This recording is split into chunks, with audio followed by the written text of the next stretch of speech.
नमस्कार दोस्तों, GNS news में आपका स्वागत है। हर उपयोगी जानकारी और काम की खबर से अपडेट रहने के लिए अभी सब्सक्राइब करें हमारे चैनल को और साथ में बेल आइकन भी प्रेस कर ले और वीडियो को ज्यादा से ज्यादा दोस्तों में शेयर करें। तो चलिए बढ़ते हैं खबरों की ओर। जी हां, आपको बता दें, विपक्षी गठबंधन इंडिया की बैठक के बाद आरजेडी प्रमुख लालू प्रसाद यादव ने शुक्रवार को मुंबई में कहा कि हम एक नहीं थे, जिसका खामियाजा देश को भुगतना पड़ा है। उन्होंने बीजेपी और प्रधानमंत्री नरेंद्र मोदी पर निशाना साधा।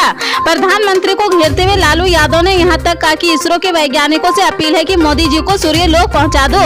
आरजेडी सुप्रीमो लालू यादव ने कहा कि मुझे काफी प्रसन्नता हुई कि हम इस देश के विविध पार्टियों के नेता अलग अलग बैठे थे और नरेंद्र मोदी बढ़ रहे थे आगे। हम एक नहीं थे, एक मंच पर एक एक उम्मीदवार खड़े नहीं होते थे।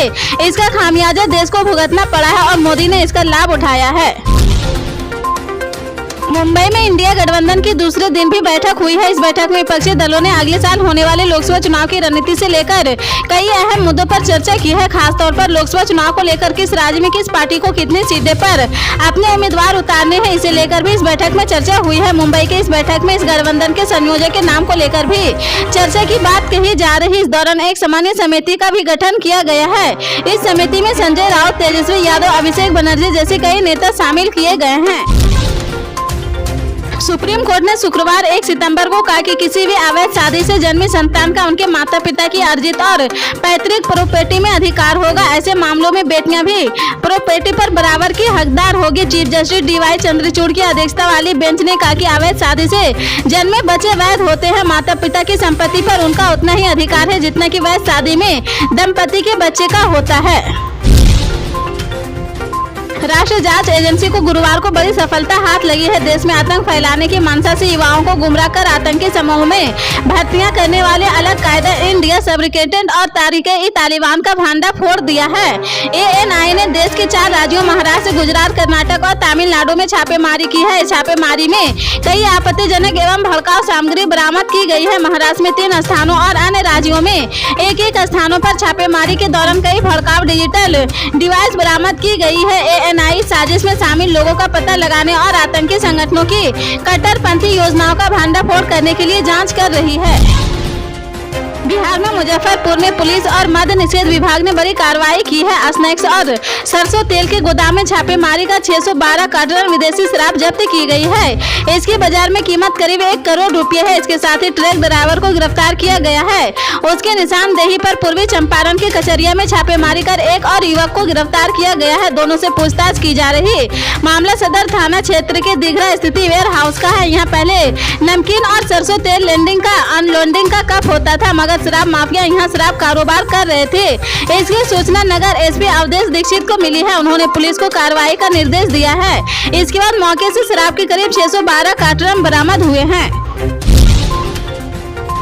आजादी के बाद पहली बार भारत ने पाकिस्तान में अपने उच्चायोग की कमान किसी महिला के हाथ में सौंपी है। 2005 बैच के भारतीय विदेश सेवा यानी IFC अधिकारी गीतिका श्रीवास्तव इस्लामाबाद में भारतीय उच्चायोग की चार्ज की अफेयर से यानी CDA होगी। गीतिका श्रीवास्तव डॉक्टर M सुरेश कुमार की जगह लेगी।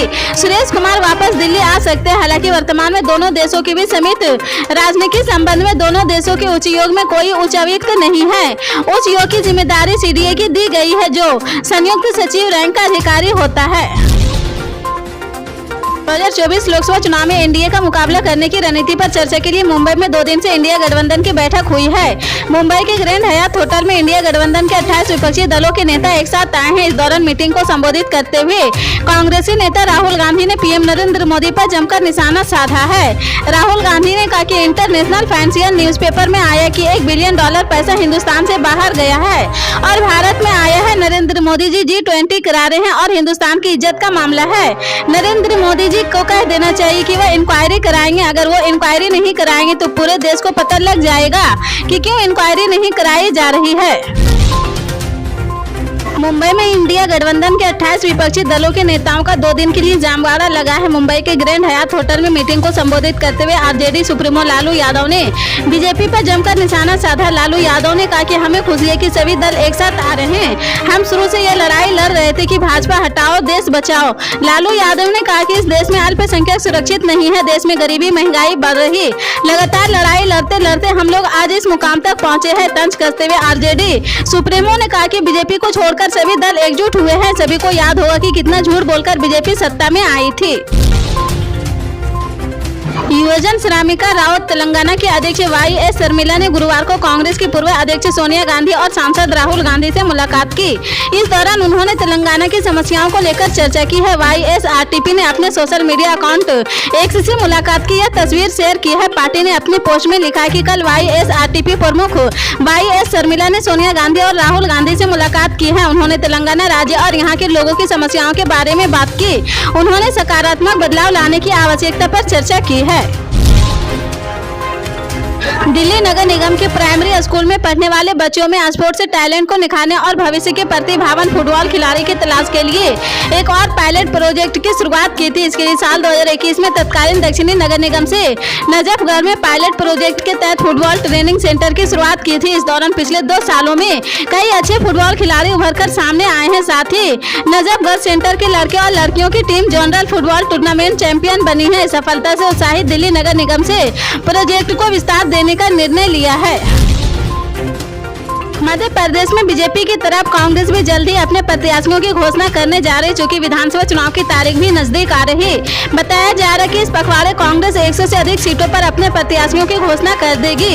इस सिलसिले में पूर्व मुख्यमंत्री दिग्विजय सिंह ने प्रदेश की 66 सीटों का लेखा जोखा लेकर प्रदेश कांग्रेस अध्यक्ष कमलनाथ से मुलाकात की है। दोनों नेताओं के बीच करीब 2 घंटे तक चर्चा हुई है। इस बैठक में कुछ अहम फैसले लेने की उम्मीद जताई जा रही है।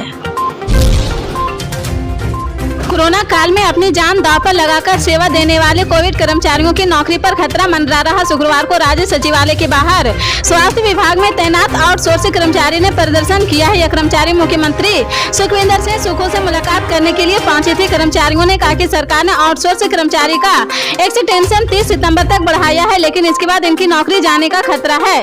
कांग्रेस नेता सत्ता में आने से पहले कहा था कि वह आउटसोर्सिंग कर्मचारी के लिए पॉलिसी लाएंगे, लेकिन अब सरकार वादा खिलाफी कर रही है। हरियाणा के झज्जर जिले में शुक्रवार को भूकंप के झटके महसूस किए गए हैं। रिक्टर स्केल के भूकंप की तीव्रता 3.3 मापी गई है। 12:29 पर भूकंप के हल्के झटके महसूस हुए हैं, जिसका केंद्र झज्जर जिला का सिरिया रहा। जमीन को 8 किलोमीटर नीचे की गहराई से भूकंप की तरंगें उठी है। नेशनल सेंटर फॉर सिस्मोलॉजी की तरफ से ट्वीट कर भूकंप की जानकारी दी गई है। भूकंप की तीव्रता बेहद कम होने के कारण लोगों को हल्का झटका महसूस हुआ है। इस दौरान किसी तरह का कोई नुकसान नहीं होने की सूचना है।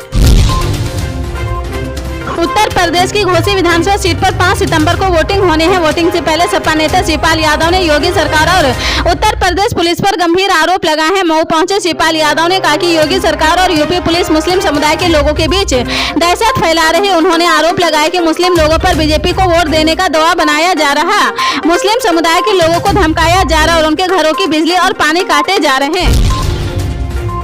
उत्तर प्रदेश में घोसी विधानसभा उपचुनाव की लड़ाई बड़ी दिलचस्पी हो रही है। समाजवादी पार्टी प्रत्याशी सुधाकर सिंह और बीजेपी के प्रत्याशी दारा सिंह चौहान के समर्थन में दोनों ही पार्टियों के दिग्गज नेता घोसी में डेरा डाले हुए हैं। सपा राष्ट्रीय महासचिव शिवपाल यादव ने भी लगातार घोसी के उपचुनाव में सक्रिय है। शुक्रवार को एक बार फिर शिवपाल यादव लखनऊ से आजमगढ़ होते हुए घोसी के लिए रवाना होंगे। पंजाब में पंचायत भंग करने के मामले में 2 वरिष्ठ IAS अधिकारियों को निलंबित कर दिया गया है। आम आदमी पार्टी सरकार के इस फैसले पर बीजेपी ने हमला बोला है। बीजेपी ने कहा कि पंचायत भंग करने का फैसला अधिकारियों का नहीं था, बल्कि CM भगवंत मान ने ही यह फैसला लिया था। बीजेपी के प्रदेश अध्यक्ष सुनील जाखड़ ने कहा कि ये कैसे हो सकता है कि CM भगवंत मान को पता न हो कि वे किस फाइल पर दस्तखत कर रहे हैं। जाखड़ ने कहा कि सरकार को फैसला वापस लेने पर मजबूर होना पड़ा है। बता दें कि इससे पहले विपक्षी शिरोमणि अकाली दल ने भी सरकार पर सवाल दागे हैं। पार्टी ने कहा कि IAS अधिकारियों को बलि का बकरा बनाया गया है। छत्तीसगढ़ की राजधानी रायपुर में 31 अगस्त यानी रक्षाबंधन की रात 2 लड़कियों के साथ गैंगरेप की घटना सामने आई है।